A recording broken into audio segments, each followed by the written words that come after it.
all goddamn day. I had to go out early today, and I was running around all day long, right from the start. Right. They had one person, he drove by, and I think there was a woman in the car too, I don't know, but it was a guy driving, a guy in the passenger seat, and there was someone in the back. It might have been a woman, I don't know. But anyway, he rolled down his window, it was down, and he's like, hi, and then he used my old name, right? And nobody online knows my old name. So what they're doing is just showing me that they have personal, information about my life. Like, it goes back a long time. And they're also showing me that no matter what you do, they're gonna come after you. You can't run. You can't hide. You can change your name. You can change all of these different things, but they're still coming after you. There's nothing you can do. It's meant to make you feel fucking helpless, and also to trigger fight or flight, right? The rage that goes along with being hunted, with being stalked, with being terrorized, with them wanting to intimidate you, right? It becomes a feral rage. It's primal.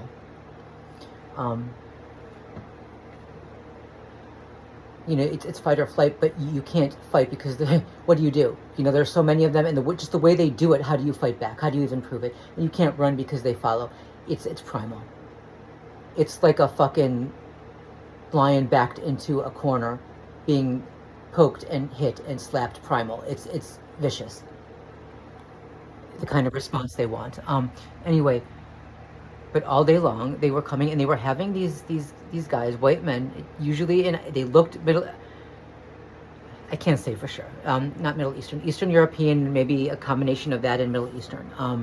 But again, they didn't speak. So except for the guy who, gave my name, and I don't know if he was Eastern European or not. But other than that, all day long, they would have these guys come, and they would make the same gesture over and over again. I'm not going to say what it is, and I'm not going to show you, because then chances are they'll have people start following you guys around making that same gesture. So I'm not even going to say it or explain it. But it was something that was bound to get my attention. Okay? And it's not something that's common. So it's not like that, oh, well, they were just, sneezing or something. No. All day long, the same goddamn thing, until finally a guy did it, and he looked right at me. Like, he looked at his phone, he looked at me, he made the gesture. This is right by my home. I finally snapped.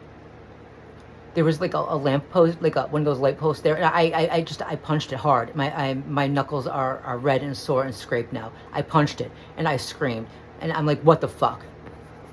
You get the fuck away from people. What the fuck is wrong with you? I was just okay.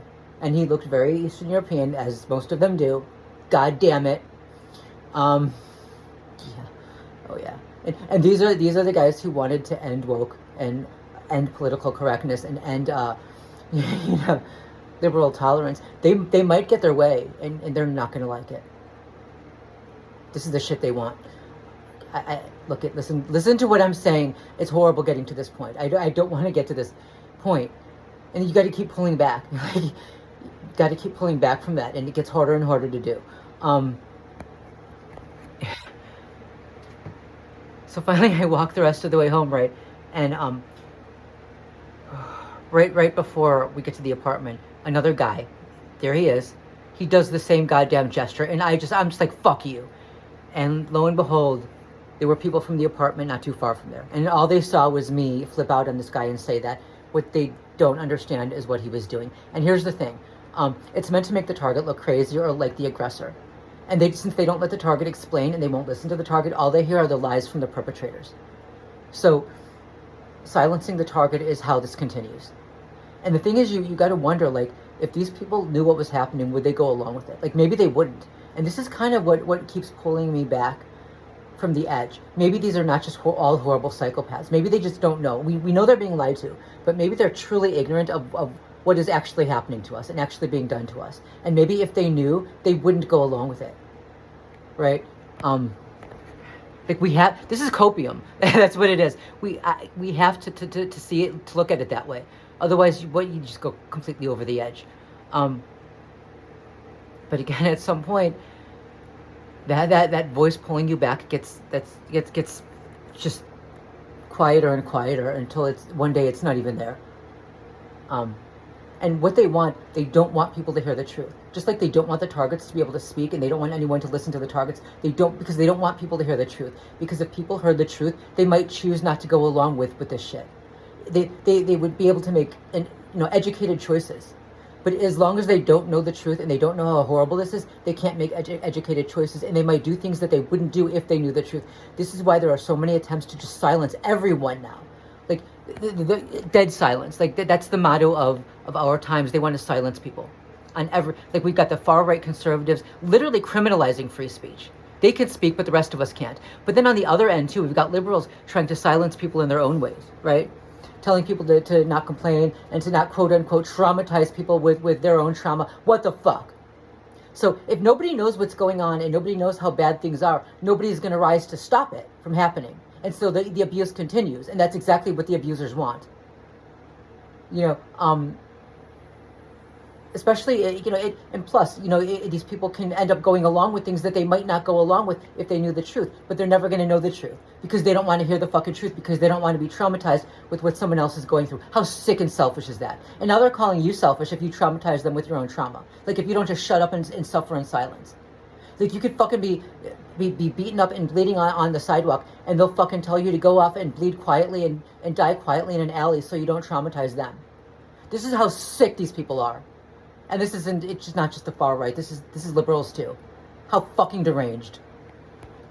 And they want to make, they want to vote and make decisions for other people's lives without having any clue of what the consequences of those decisions are. And they don't want to hear about the consequences because they don't want to be further traumatized. So now they're going to vote blind. And no matter how much suffering other people are going through, they don't want to hear about it. I mean, how sick is that? This is how people like Hitler got away with it. Like, I understand the Holocaust from both sides because my family survived, right? But then so I know what happened on that side.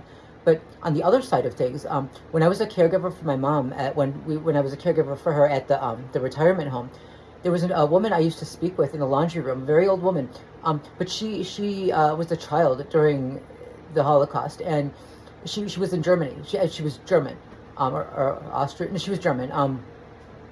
Her family they had to flee Berlin, like when the war, like the actual war started, like when our guys started attacking, they got orders to flee Berlin. And she was telling me about all of the things that happened there. But one thing that stood out is that she said they didn't know what was happening in those camps because they weren't told. No, she said that none of them knew. Now, whether or not none of them actually knew, I don't know. But it is possible that a lot of them didn't know because they weren't told how horrific those camps were, right? They were told that they were wellness camps and that people were going to go there to get medical care and learn job skills. Just like here in the United States today, people are being sent off to the concentration camps and, for deportation, but also for wellness camps where people are saying, oh, they're going to get jobs and they're going to get medical care. No, it's all happening again. But how does it happen, right? The people, the majority aren't made aware of it. Okay? Because if no one knows what's happening behind closed doors, the abuse, they're not going to stop it from happening. So as long as it's all silenced and hidden, it's never going to stop, and the abusers can keep abusing. And that's what the psychopaths want. And so they've got this demand now for silence going on. And they're guilting and shaming and criminalizing people into silence. The far right is criminalizing people into silence. And the liberals are guilting and shaming people into silence so that nobody knows what's happening to these victims. Like as long as some twat can sip on his or her latte and watch Netflix and avoid most of the trauma, he or she doesn't care what's happening to other people behind the scenes, and everyone else just has to shut up and take it and suffer quietly and never speak about it, so that it doesn't bother this person who doesn't want to his life or her life to be upset by someone else's trauma. So they're never going to stop the abuse. They're never going to stop the abuse, and this is how all tyranny is allowed to take place. The masses don't stop it, and they don't want any part of it. They don't even want to know what's going on. And it's going to be one excuse after another to silence people, to prevent people from communicating. And communication is so important. That's the only thing that's going to stop this, because all of this warfare is based on lies and deception and propaganda. I will say this: if you have people in your life who can give and take, real relationships have to be give and take, okay? Love and be loved.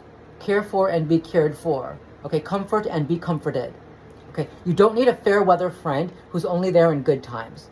But then when something goes wrong in your life, expects you to just shut up and deal with it quietly on your own. That is horrible. That is selfish. It's cruel. It's isolating, and it's meant to be. Okay, the regime wants to isolate everyone so that nobody has anyone. Nobody has any real friends, any real companions, anyone they can turn to. And unfortunately, the masses fall for the propaganda. And I'm waiting for a day where they stop falling for the goddamn propaganda on both sides. And I don't think that day is ever going to come. If you can find someone who is there for you, then be there for them. Okay, if you have people who are capable of being genuine friends and allies, and you know they're there for you just as they expect you to be there for them, be there for them. Okay, keep those people close. Have each other's back. Take care of each other. Comfort each other. Okay, love each other.